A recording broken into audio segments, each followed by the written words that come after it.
নমস্কার, বাংলা জ্ঞান হাব চ্যানেলে আপনাদের সকলকে স্বাগত। এই মুহূর্তে যে আর্টিকেলটা দেখছেন সেখানে দেখা যাচ্ছে ভারত ও নেপালের রিলেশন কি একদম শেষ হতে চলেছে। এবার কি নেপাল এবং ভারতের রিলেশনের ওপর মারাত্মক লেভেলে একটা প্রভাব পড়তে চলেছে। কারণ নেপালে প্রত্যেকটা বিষয়বস্তুর ওপর ভারত কিন্তু খুব সূক্ষ্মভাবে অবজার্ভ করে যাচ্ছে। আমি যদি 1814 সালের কথা বলি, 1814 সাল থেকে 2025 সাল পর্যন্ত নেপাল বারবার নিত্য নতুন ম্যাপ জারি করেছে। কিসের ম্যাপ বলুন তো? এলাকার ম্যাপ। এবং তারা দাবি করে যে তাদের নাকি কিছু এলাকা ভারত দখল করে নিয়েছে। ব্যাপারটা সেটা নয়, ব্যাপারটা হচ্ছে নেপাল একটা ইমোশনাল গেম খেলছে। মানুষকে যখন ইমোশনালভাবে গেম খেললে না, একটা আলাদা রকম থিঙ্কিং তার মাথার মধ্যে ঢোকানো যায়। আর নেপাল সেইটাই খেলছে এবং সেই বিষয়ের ওপর ভিত্তি করে কিন্তু চলে যাচ্ছে। কি এমন ঘটনা ঘটেছে এবং কেনই বা রিলেশনের ওপর কি মারাত্মক প্রভাব পড়বে? দেখুন, এটা দেখছেন, প্রথমত আপনাদের মনে হবে যে এটা একটা টাকা। হ্যাঁ, আমিও বলছি একটা টাকা। নেপাল এক ধরনের টাকা প্রকাশ করেছে। এই টাকাটা কত মূল্য বলুন তো? 100 টাকা। দেখুন, 2000 টাকা নোট সবার গায়ে না থাকলেও 100 টাকা নোট সবার গায়ে থাকবে। এইভাবে নেপাল, কেন বললাম ইমোশনাল গেম খেলছে, নেপাল একটা নতুন টাকা প্রকাশ করেছে।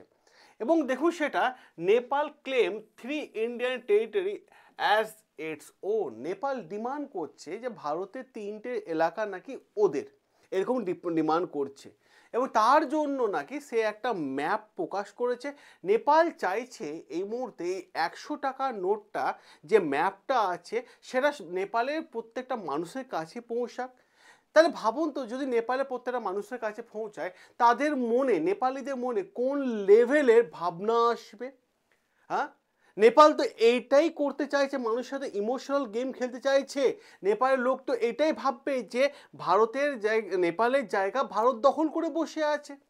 নেপাল গভর্নমেন্ট না প্রপার একটা প্ল্যান করেছে যাতে নেপালি মানুষদের ওপর ভারতের বিষ যেন ঢালা যায়, তেমনই একটা বড় প্ল্যান করেছে।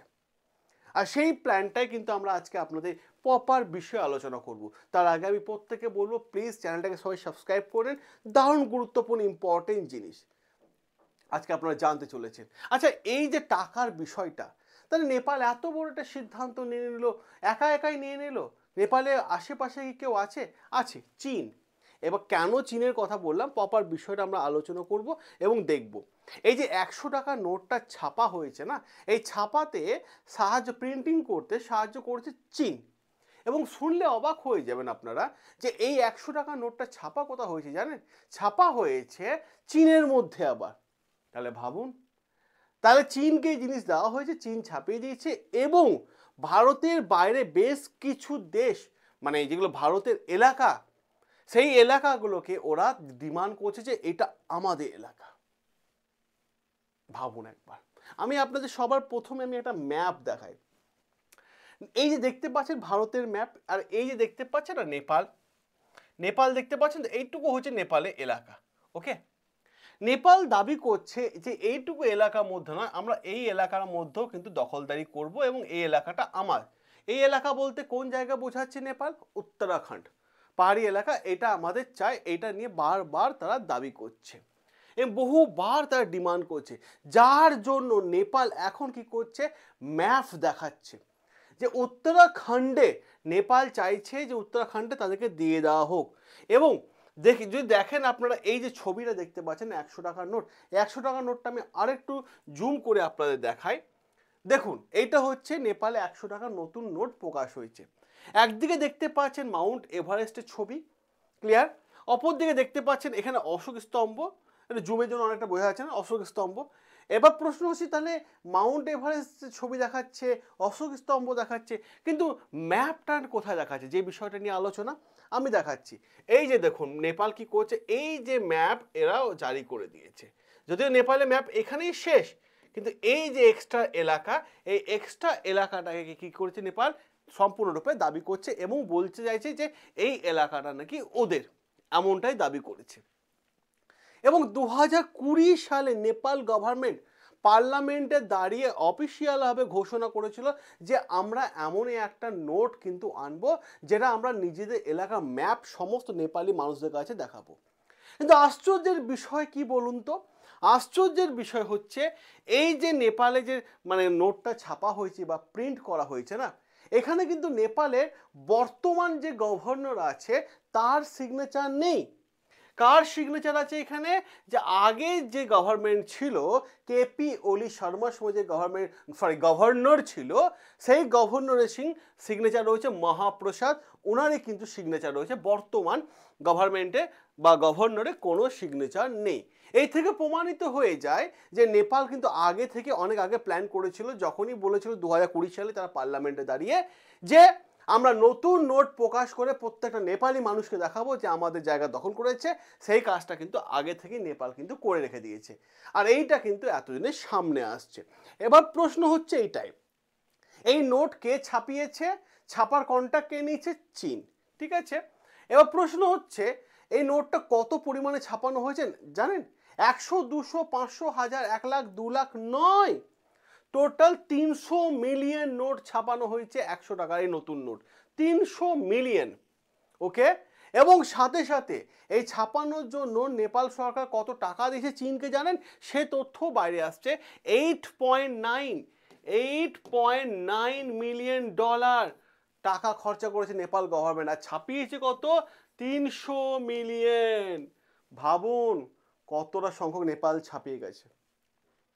আমরা যদি আমরা ইতিহাসটা আরে একটু দেখি, অনেকগুলো স্টোরি আছে আজকে আলোচনায়, আমরা যদি ইতিহাসটা আরে একটু দেখি তাহলে আমরা এখানে বেশ কয়েকটা জিনিস জানতে পারবো এবং যে কয়েক জিনিস বুঝবো। সে বিষয়টা কি, সবার প্রথমে আমি একটা ম্যাপ দেখাই। এই দেখতে পাচ্ছেন নেপাল, এই যে নেপালে এই যে এলাকাটা আমাদের উত্তরাখণ্ড, এইটাকে ওরা দাবি করছে। আর এখানের মধ্যে 3টে বড় বড় জায়গা আছে, সেটাও আমি বলে দিচ্ছি। ঠিক আছে, এখানে মেইন যে উত্তরাখণ্ডের মধ্যে মেইন যে জায়গা পিথোরগড়, এই দেখুন আপনারা ম্যাপটা দেখতে পাবেন, পিথোরগড় নামক যে জায়গা আছে, এবং পিথোরগড়ে পিথোরগড় যে মানে জায়গায় 3টে জেলা আছে। এই 3টে জেলাকে তারা দাবি করে যে এই 3টে জেলা হচ্ছে কার? এই 3টে জেলা হচ্ছে নেপালে, যেটা ভারত দখল করে নিয়েছে, এবং 3টে জেলাকে মার্চ করে তারা নতুন 100 টাকার নোট প্রকাশ করেছে। দেখুন প্রথম যে জায়গাটা দেখবো সেটা যে লিম্ফিয়া দুরা, এইটা তারা দাবি করে এটা কাদের? এটা আমাদের, এটা দাবি করে নেপাল। কালাপানি, এই কালাপানি কে দাবি করে? এই কালাপানি দাবি করে নেপাল, কিন্তু কালাপানি আমাদের জায়গা। ঠিক আছে, আচ্ছা লিপুলেক, এই লিপুলেক নেপাল দাবি করে যে লিপুলেকটা নাকি তাদের, কিন্তু লিপুলেক আমাদের। তাহলে আমাদের জায়গা ওরা দাবি করছে রে ভাই, কি বলবো আর। ঠিক আছে, দেখুন এখানে আরো একটা গুরুত্বপূর্ণ বিষয়। আচ্ছা এই 3টে জায়গার মধ্যে সব থেকে যদি আমি গুরুত্বপূর্ণ জায়গা দেখি এবং সব থেকে যদি গুরুত্বপূর্ণ বিষয় দেখি, তা দেখবো সবার প্রথম নেপালের সাথে ভারতে যে কনফ্লিক্ট শুরু হয়েছিল, সেটা শুরু হয়েছিল এই কালাপানি নামক এলাকা নিয়ে। কারণ কালাপানি এলাকাটা আপনারা দেখতে পাচ্ছেন অনেকটা লম্বা চওড়া এলাকা আছে, এখানে ম্যাপে ছোট দেখাচ্ছে বাট অনেকটা বড় এরিয়া, প্রায় বলা হয়ে থাকে 350 বর্গ কিলোমিটার জুড়ে আছে এই জায়গাটা। আর এখানে এই কালাপানি নিয়ে নেপালের সাথে ভারতে জায়গা ডিসপুট নিয়ে প্রথম লড়াই শুরু হয়ে যায়। নেপাল বলে যে এই জায়গাটা হচ্ছে নেপালে একটা ডিস্ট্রিক্ট আছে যার নাম হচ্ছে দারচুলা। ঠিক আছে, সেই দারচুলার আন্ডারে এই জায়গা, কিন্তু বলছে এটা ভারত নিজে দখল করে নিয়েছে। ঠিক আছে, অতএব ভারতকে ছেড়ে দিতে হবে, এরকম দাবি করছে। আর এই জায়গায় নেপালের সাথে ভারতের একটা সবসময় একটা মানে অশান্তি লেগে থাকে, তাই সেই জন্য ভারত সরকার কী করেছে, হ্যাঁ আইটিবিপিকে এখানে কিন্তু ইনভলভ করে দিয়েছে যে তোমরা এখানে থাকো এবং তোমরা এই জায়গাটা দেখভাল করো, সেনা সবসময় থাকছে। এবার আসছি আমি লিপুলেক, এই লিপুলেক এলাকাটা, এই লিপুলেক এলাকাটা যদি আপনি দেখেন, এই লিপুলেক এলাকা হচ্ছে সব থেকে গুরুত্বপূর্ণ জায়গা, কারণ এই লিপুলেক এলাকাটা 3টে দেশের সাথে বর্ডার শেয়ার করছে। কার সাথে? ভারতের সাথে, নেপালের সাথে এবং চীনের সাথে, 3টে দেশের সাথে বর্ডার শেয়ার করছে। এই লিপুলেক এলাকা নিয়ে দুবার ঝামেলা চলছে। কীরকম? 2020 সালে একবার ঝামেলা হয়েছিল লিপুলেককে নিয়ে, যখন ভারত সরকার কী করেছিল, এখানে ব্যবসা করার কথা ভেবেছিল, তখন ওরা আপত্তি জানিয়েছিল। এবার যখন চীনের সাথে আমাদের রিলেশন এগোচ্ছে এবং চীনের সাথে আমাদের ব্যবসায়ী সম্পর্ক চলবে, তো ট্রান্সপোর্ট মানে সড়ক রাস্তা দিয়ে, চীন থেকে সড়ক রাস্তা দিয়ে মাল ভারতে আসবে এবং ভারত থেকে চীন যাবে সড়ক রাস্তা দিয়ে। তার জন্য শর্টকাট রাস্তা চুজ করা হয়েছিল, চীনের বিদেশমন্ত্রী এবং আমাদের বিদেশমন্ত্রী দুজন বসে শর্টকাট রাস্তা চুজ করা হয়েছিল এই লিপুলেক দিয়ে। আর যখনই লিপুলেক দিয়ে রাস্তা চুজ করা হয়েছিল, ঠিক তখনই চীনের যে নেপালে যে প্রাইম মিনিস্টার ছিলেন কেপি ওলি শর্মা সঙ্গে সঙ্গে ভারতের বিদেশ মন্ত্রীর সাথে কন্ট্যাক্ট করার চেষ্টা করেন এবং তিনি আপত্তি জানানোর চেষ্টা করেন যে এই লিপু লেক তো আমাদের এলাকা, ভারত আমাদের কাছে পারমিশন না নিয়ে কীভাবে চীনের সাথে ভারতে সড়ক পরিবহনের রাস্তা ঠিক হয়ে যায়, কিন্তু লিপু লেক তো আমাদের এলাকা, ওরা ঝামেলা করে ওদের এলাকা। এবার দেখুন আপনারা, সেটা হচ্ছে লিম্পুয়া দুরা। লিম্পুয়া দুরা সেই জায়গা যেখানে বলা হয় কালী নদীর উৎপত্তি স্থল। কালী নদীর ওপর দিকটা হচ্ছে নেপালে, এই জায়গাটা হচ্ছে নেপালে, এই দিকটা হচ্ছে আমাদের। তো এইটাও দাবি করে যে লিম্পিয়াপুরা কিন্তু ওদের এলাকা।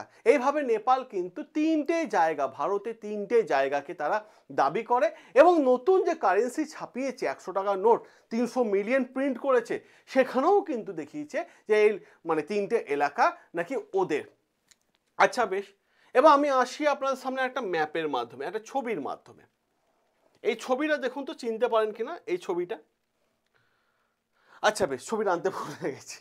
যাই হোক, বিষয়টা কি হয়েছে, যখন নভেম্বর 2019-এ জম্মু কাশ্মীরে যে আর্টিকেল 370 সরিয়ে যখন আজাদ করে দেওয়া হলো বিষয়টা, তখন ইন্ডিয়ান গভর্নমেন্ট নতুন একটা নকশা জারি করেছিল। যখন সে নকশা জারি করে তখন নকশার মধ্যে, ঠিক আছে না, এই পিথোরগড়ে তিনটে জেলা, লিম্পিয়াপুরা, ঠিক আছে, কালাপানি এবং লিপুলেক, এই তিনটে এলাকাকে নকশার মধ্যে দেখানো হয়েছে। আর যখনই তিনটে এলাকাকে নকশার মধ্যে দেখানো হয়, তখনই নেপাল গভর্নমেন্ট রেগে যায় এবং আপত্তি জানায় এবং বলা হয়ে থাকে ইনস্ট্যান্ট নাকি নেপাল গভর্নমেন্ট আমাদের বিদেশ মন্ত্রীর সাথে কন্ট্যাক্ট করার চেষ্টাও করেছিলেন যে এই তিনটে এলাকা ওদের, তাহলে কেন ভারত সরকার দেখাচ্ছে নিজের ম্যাপের মধ্যে। ঠিক যখনই নভেম্বর 2019-এ গেল, ঠিক 2-3 মাস পর 11ই মে এই যে লিপুলেক দেখতে পাচ্ছেন না, লিপুলেক যেখানে তিনটে দেশের বর্ডার শেয়ার হচ্ছে, এই লিপুলেক থেকে একটা ইন্টারেস্টিং বিষয় হচ্ছে, দেখছেন এটা হচ্ছে কৈলাস পর্বত, ঠিক আছে, এটা হচ্ছে কৈলাস পর্বত। যারা কৈলাসে যান তারা এই লিপুলেক হয়েই যেতে হয়। তো ভারত সরকার ঠিক করলো যে 11 মে 2020 যে এই কৈলাস থেকে কৈলাসে যাওয়ার জন্য একটা সড়ক রাস্তা তিনি বানাবেন। তার জন্য উত্তরাখণ্ডে ধরচুলা নামক এলাকা থেকে এই লিপুলেক রাস্তাটা কিন্তু কনস্ট্রাকশনের কাজ শুরু করে দেয়। আর যখনই কনস্ট্রাকশনের কাজ শুরু করে দেয়, তখনই কিন্তু নেপাল আবার রেগে গেল এবং নেপাল আবার আপত্তি জানালো। তো আবার আপত্তি আমরা দেখতে পেলাম এই 2019 থেকে 2025-এর মধ্যে কতবার হয়েছে দেখুন। ঠিক কয়েকদিন পর, 20 দিন পর, 20 মে 2025 নেপালে কেপি ওলি শর্মা নতুন একটা ম্যাপ জারি করলো, যেখানে লিম্পিয়াপুরা, কালাপানি এবং লিপুলেক তিনটেকে তাদের এলাকা বলে নতুন একটা ম্যাপ জারি করলো। এই ম্যাপ জারি করার পরও তার মনের মধ্যে সন্তুষ্ট বা শান্তি আসেনি। 2020 জুন মাসে সম্ভবত, জুন মাস 2020 সালে, জুন মাসের ডেটটা আমার মনে পড়ছে না, আমি ভিডিও করেছিলাম মনে নেই, জুন মাসে, ঠিক আছে, 2020 সালে নেপাল গভর্নমেন্ট কেপি ওলি শর্মা তাদের নেপাল পার্লামেন্টে দাঁড়িয়ে একটা নতুন বিষয় নিয়ে আলোচনা করেছিল যে আমি নতুন একটা বিল আনছি, যেখানে এই যে তিনটে এলাকা লিম্পিয়াপুরা, কালাপানি এবং লিপুলেক, এই তিনটে এলাকাকে আমরা দখল করব এবং তিনটে এলাকা আমাদের কাছে, ওদের কাছ থেকে, ভারত থেকে আমরা ছিনিয়ে আনবো। তার জন্য নতুন বিল পর্যন্ত তারা জারি করে এবং নতুন ম্যাপও জারি করার প্ল্যানের হুমকি দিয়েছিল। এবার এই পর্যন্ত তো গেল, এবার এখানে একটা স্টোরি আছে। তাহলে নেপাল এবং ভারতের রিলেশন কি খারাপের দিকে এগোচ্ছে? তাহলে এই রিলেশন এখন কোথায় যাবে? আচ্ছা, এই রিলেশন জানতে গেলে একটা স্টোরি জানতে হবে, রাজীব গান্ধী এবং সোনিয়া গান্ধীর একটা স্টোরি। একবার রাজীব গান্ধী সোনিয়া গান্ধীকে নিয়ে নেপাল ভ্রমণে গেছিলেন এবং ভ্রমণ করার পর তার মনে হয়েছিলেন যে নেপালে একটা মন্দির আছে, পশুপতি নাগের মন্দির, সে পশুপতি নাগের মন্দির দর্শন করতে যাবেন। যখন পশুপতি নাগের মন্দির দর্শন করতে যাচ্ছিলেন, সেই মন্দিরে যিনি প্রধান পুরোহিত ছিলেন তিনি বললেন, দাঁড়ান, এই মন্দিরটা হচ্ছে শুধুমাত্র হিন্দুদের জন্য, তাই রাজীব গান্ধী অ্যালাউ আছে, সোনিয়া গান্ধী অ্যালাউ নেই। আপনারা বুঝতে পারছেন সোনিয়া গান্ধী কোন ধর্ম থেকে বিলং করেন, ঈসাই ধর্ম থেকে, ঠিক আছে। তখন রাজীব গান্ধী কি করলেন, তখন রাজীব গান্ধী নেপালের প্রাইম মিনিস্টারকে ফোন করলেন যে এটা কেমন ধরনের রুলস, ঠিক আছে, তার রুলসটা ইমিডিয়েট চেঞ্জ করো। তো নেপাল প্রাইম মিনিস্টার বলেছিলেন যে কিছু কিছু মন্দিরে কিছু কিছু রুলস থাকে, যেমন তামিলনাড়ু মন্দিরগুলোতে কিছু রুলস আছে আমাদের, ঠিক আছে, এরকম বিভিন্ন জায়গায় বিভিন্ন মন্দিরে রুলস থাকে, সেই রুলস মেনেই চলা হয়। তখন এখান থেকে একটা কনফ্লিক্ট কিন্তু শুরু হয়ে যায়, যখন একে অপরে বিজনেস করে নেপালের সাথে ভারতের বিজনেস কিন্তু সম্পূর্ণ বন্ধ হয়ে যায়। এবং নেপালকে তো একটা শক্ত কান্ট্রি মানে সাপোর্ট দরকার, তখন নেপাল কি করলো, কাকে সাপোর্ট নেবে, নিল এই চীনের কাছে, ঠিক আছে। এবং চীন তখন থেকে গিয়ে কিন্তু অপারেট করা বিষয়গুলো কিন্তু শুরু করে দিল। আর আজকে চীন এমন পজিশনে চলে গেল যে 300 মিলিয়ন টাকা প্রিন্ট করে দিল ওদের জন্য, এবং সাথে সাথে এমন একটা ম্যাপ দেখিয়ে দিল যে ম্যাপটা, যে এলাকাটা ওদের নয়, নেপালের নয়, সে এলাকাটা আমাদের, সেই ম্যাপটাকে নিয়ে কিন্তু তারা বড় ইস্যু করলো এবং এই কারেন্সিটা সকলের মধ্যে ছড়ানোর পরিকল্পনা নিয়েছে। আর যার জন্য নেপাল গভর্নমেন্ট $8.9 বিলিয়ন কিন্তু খরচা করেছে। তো এই হচ্ছে প্রপার আর্টিকেলটা, যেটা আমি আপনাদের সামনে এই মুহূর্তে আলোচনা করে দিলাম। এবার আমি আপনাদের একটা কথা বলি, যদি আপনার মনে হয় যে আপনি আর্থিকভাবে পিছিয়ে আছেন, বা যদি মনে হয় যে হাতের শিক্ষা আপনার দরকার, বর্তমান দিন হচ্ছে এআই এর যুগ, আর্টিফিশিয়াল ইন্টেলিজেন্স। যদি আপনাকে মাসে 1 থেকে 2 লক্ষ টাকা ইনকাম করতে হয়, তাহলে এআই ছাড়া আপনার কেউ এত স্যালারি দেবে না। তো একটাই কথা বলবো, এআই শিখুন। এআই শিখে মাত্র 2 মাসের কোর্স, 2 মাস পর একটা মোটা একটা অ্যামাউন্ট ইনকাম করতে পারবেন। আর তার জন্য আমি একটা হোয়াটসঅ্যাপ নাম্বার দিচ্ছি, এই নাম্বারটা নোট করুন, 9332813134। এই হোয়াটসঅ্যাপ নাম্বারে হাই এআই লিখে পাঠান, আমাদের টিম উইদিন এ সেকেন্ড আপনার গ্রুপ জয়েন লিঙ্ক পাঠিয়ে দেবে, যেখানে এআই ওপর সমস্ত বিষয়গুলো, ঠিক আছে, সমস্ত এআই টুলসের কাজ আপনি শিখতে পারবেন। মাত্র 2 মাসের কোর্স, বাড়িতে বসে শিখবেন, অনলাইনের মাধ্যমে শিখবেন। দেখা হবে আপনাদের সাথে, সকলে ভালো থাকবেন, সুস্থ থাকবেন, নতুন আরও একটা আর্টিকেল নিয়ে এবং উইথ এক্সপ্লেন নিয়ে। টাটা, ভালো থাকবেন সবাই।